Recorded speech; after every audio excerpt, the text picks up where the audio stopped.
This nut is sticky. This plant has sticky nuts. Look, there's even like, there's stuff stuck in it. But this one's actually making berries, so that's hilarious. You can, a little baby, you know, a handful at least. Anyway, so these are our red leaf peach trees, which I am particularly excited about, as you guys have heard me say.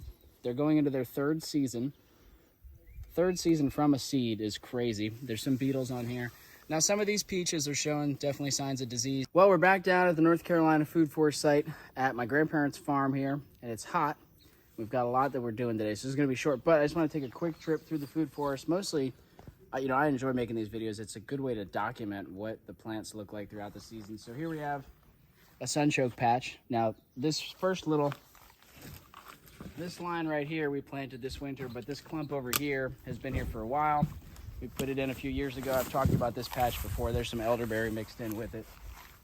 Rocking and rolling there. Starting to get a little bit of Japanese beetle damage, which we always get on plants this time of year.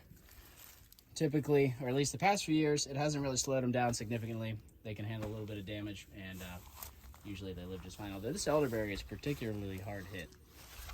We'll see. A lot of the times they'll resprout later in the season.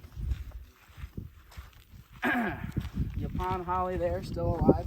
I want to point you guys at the black locust. The early successional trees are thriving here on this site. It's an early successional site, but that black locust specifically is like the biggest one out of any of the ones that I planted. That tree is less than 3 years old, so a pretty amazing tree. We're going to manage that for wood. We're going to be getting fence posts off of that as the seasons roll by. A lot of this needs to be brush hogged. We need to get our pathways reestablished. Working on getting the brush hog fixed. We just got a little old school walk behind brush hog, so we're going to come in here soon, hopefully. But for now, it's a little bit tall.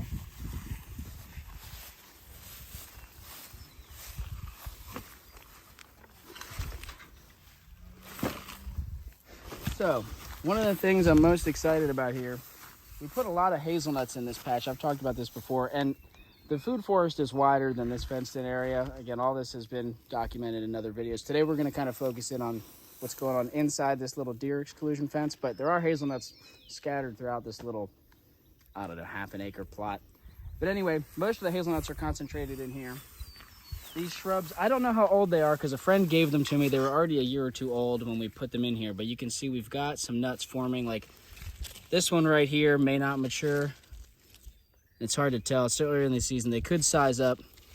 This one is absurdly large. Not sure if that's one nut or multiple, but this is this is what I would expect them to look like right now. Is about this size. Get some of this Bermuda out of here. This Bermuda grass is insane. Wonderful plant for, you know, grazing animals. Not a wonderful plant in the orchard, and as you can see, you know, certainly some damage from the beetles. This will get worse as the season goes on, but we've also got new growth coming out here at the top, so I think it'll be fine. That's typically what has happened in years past. Now, is it slowing the plants down? Yes, but to what extent, I don't know. You know, there are a handful of nuts in here. A lot of beetles here. Man, I wish we were here with the chickens. Oh, they would be obsessed. If we could be feeding the chickens. Now, this shrub, not a whole lot on this one. All these hazelnuts are seedlings. They're hybrids of, I think, the 3 species, you know, the European, the American, and the beaked hazelnut. Sun is starting to really affect me. Look, there's a lot of nuts on this plant. Also, a lot of beetles, a lot of beetle damage. So, could it be that, I don't know, all sorts of things. Oh, look how hairy this nut is. You see all the trichomes on there? Let me try and Can we zoom that sucker in? Oh my, this nut is sticky. This plant has sticky nuts. Look, there's even like, there's stuff stuck in it. So the diversity when growing from seed is a thrill. You can see there's some blueberries that have been swarmed by the Bermuda grass. A little tall, he says. A little tall. Yeah, it's like up to my knees, you know, no big deal. But this one's actually making berries, so that's hilarious. You can, a little baby, you know, a handful at least. Anyway. So these are our red leaf peach trees, which I am particularly excited about, as you guys have heard me say. They're going into their third season. Third season from a seed is crazy. There's some beetles on here. Now, some of these peaches are showing definitely signs of disease. There was a lot on here earlier in the spring. The first drop was pretty rough. A lot of them dropped off. And so I'm still not sure if we're going to get ripe peaches. I don't know if they're going to be any good.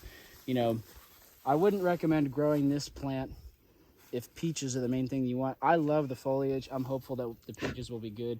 They certainly seem to be hardy here. I mean, they look super healthy and happy, I would say. Let's see if there's any rotten fruit on the ground. I really want to get seeds this season so I can keep propagating these red leaf peaches. There's one that fell to the ground, but you can see that is small. There's no way there's a viable seed in there. A little shriveled up. Early drop fruit. Boy, this heat is... Yeah, you're dripping. Yeah, and you can see, you know, because I wasn't sure what the disease resistance was going to be like with these peaches, I put some native Chickasaw plum seedlings in here. These are only 2 years old, with the hope that, you know, if the peaches kind of fade out, if they fizzle out, we've got some sort of prunus member here that'll be doing good. You can see even beetle damage on the Chickasaws. Now these Chickasaws may be a little bit unhappy because they're not getting full blast sun. They're kind of in between these two peaches. You can see this one has way fewer fruit. Maybe not quite as happy. Still totally firm and hard. I thought I almost ripped that fruit off just by touching it, but it's still attached. So that's pretty much most of what I wanted to cover. We'll take a very brief walk through here and just look for more hazelnuts, and then I think we'll call it because I am hot. But that's the main thing. I'm trying to evaluate, are there really going to be nuts on here this year? And again, once I get this little brush hog going, it's kind of too much for the weed whacker at this point. I want to go around the fence. I want to get my pathways opened up again, kind of maintain this as a little hazelnut orchard. We have a little bit of space here we could fill in. There's some crazy wild blackberries over here we got to cut down. So we can add a few things in here, but I'm not seeing any nuts on these.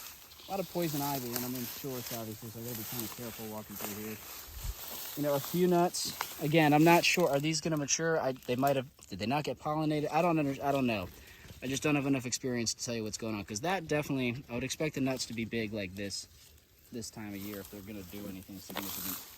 But who knows? We will watch and observe. Watch and observe.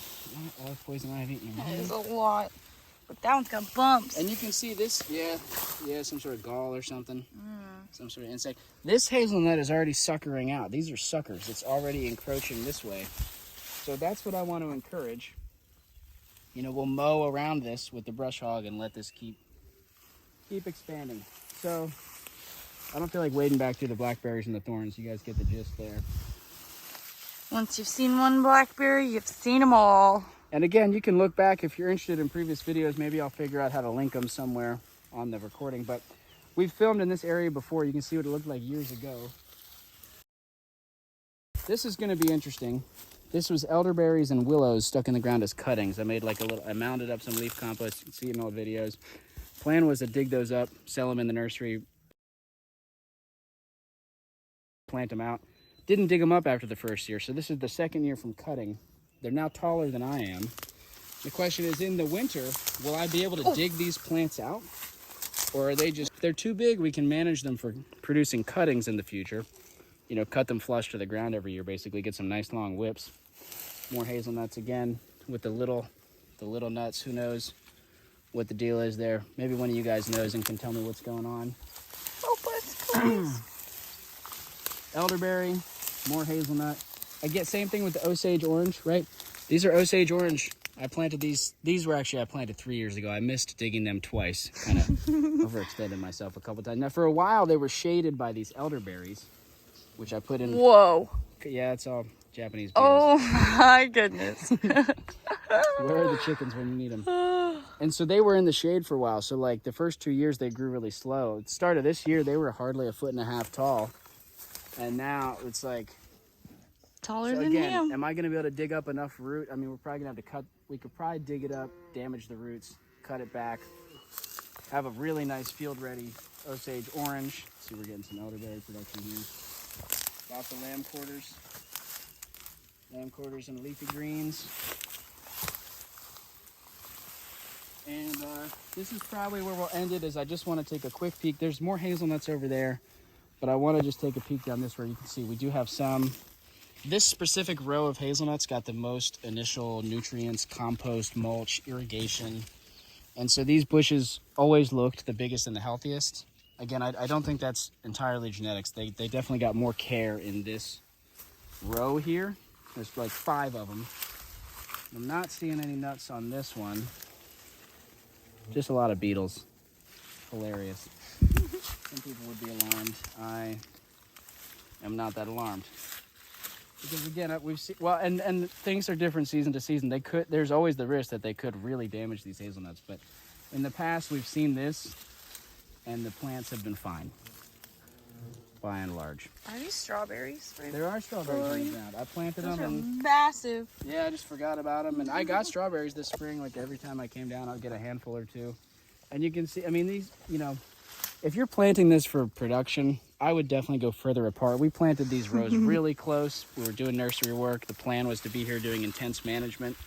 And also, you know, we only have to get into pick for a brief period of time, so I don't mind waiting through it, but definitely not ideal if production is your main goal.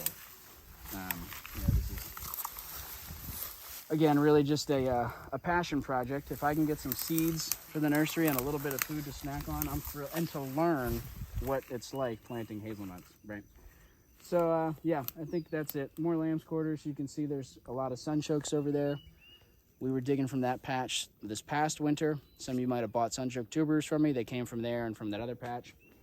We planted them here originally. They weren't like on the landscape before we got here, but yeah, so a lot of management needs to be done, but a lot of really cool stuff happening despite the fact that I'm really not here taking care of this anymore. 3-year-old food forest, minimal care, just going at it with what we had available. I think that's that. We can wrap it up, folks.